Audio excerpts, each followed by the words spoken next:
আসসালামাইকুম। দেখেন আমাদের বাসাতে কাল রাত্রের ঝড় বৃষ্টিতে কি অবস্থা।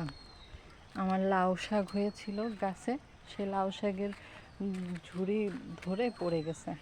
আর সেই সুযোগ নিচ্ছে আমার চীনা হাঁসগুলা, সেই পাতা খেয়ে নিচ্ছে। হ্যাঁ যা, এজন্য কিছু শাক তুলে রাখছি, যদিও এখন এই অবস্থা।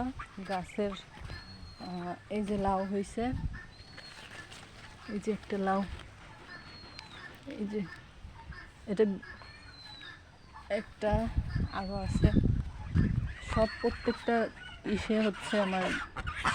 এই যে একটা লাউ ধরছিল, এই যে আরও একটা।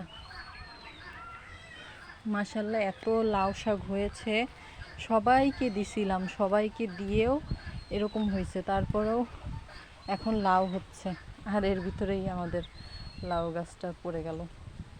যাক, কি আর করার। এখন দেখার বিষয় হচ্ছে আমার চীনা হাঁসগুলো কতটুকু খেয়ে নেয়, এটাই দেখানোর ছিল। আল্লাহ হাফেজ সবাইকে।